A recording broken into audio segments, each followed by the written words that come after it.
King James Version, Genesis chapter 3.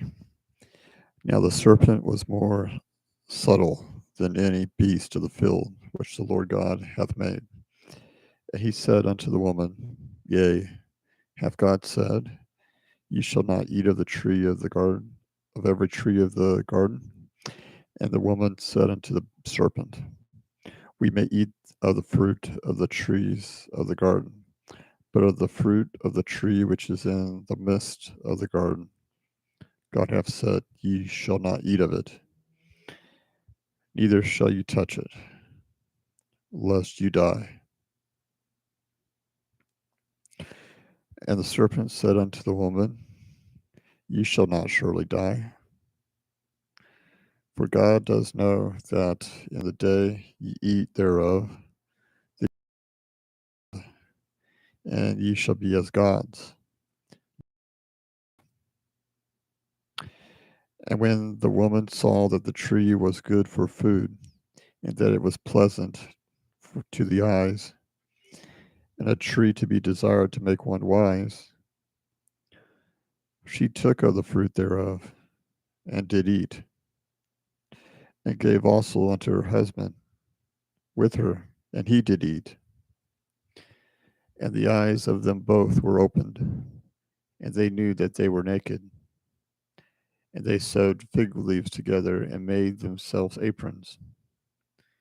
And they heard the voice of the Lord God walking in the garden in the cool of the day. And Adam and his wife hid themselves from the presence of the Lord God among the trees in the garden. And the Lord God called unto Adam, and said unto him, Where art thou? And he said, I heard thy voice in the garden, and I was afraid, because I was naked, and I hid myself.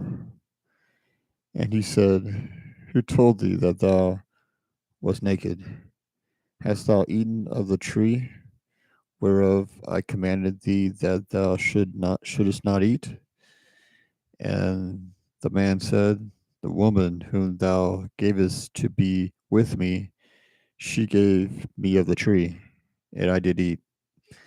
And the Lord God said unto the woman, What is this that thou hast done? And the woman said, The serpent beguiled me, and I did eat. And the Lord God said unto the serpent, Because thou hast done this, thou art cursed above all cattle, and above every beast of the field. And upon thy belly thou shalt go, and dust shalt thou eat all the days of thy life. And I will put enmity between thee and the woman, and between thy seed and her seed. And it shall bruise thy head, and thou shalt bruise his heel. And unto the woman he said, I will greatly multiply thy sorrow and thy conception. In sorrow thou shalt bring forth children, and thy desire shall be to thy husband, and he shall rule over thee. And unto Adam he said, Because thou hast hearkened unto the voice of thy wife, and hast eaten of the tree which I commanded thee, saying, Thou shalt not eat of it, cursed is the ground for thy sake, and in sorrow thou shalt eat of it all the days of thy life. Thorns also and thistles shall it bring forth to thee, and thou shalt eat the herb of the field. And in the sweat of thy face thou shalt eat bread, till thou return unto the ground. For out of it wast thou taken, for dust thou art, and unto dust thou shalt return. And Adam called his wife's name Eve, because she was the mother of all living. Unto Adam also and to his wife did the Lord God make coats of skins, and clothed them. And the Lord God said, Behold, the man is become as one of us, to know good and evil. And now, lest he put forth his hand and take also of the tree of life, and eat, and live forever. Therefore the Lord God sent him forth from the Garden of Eden to till the ground from whence he was taken.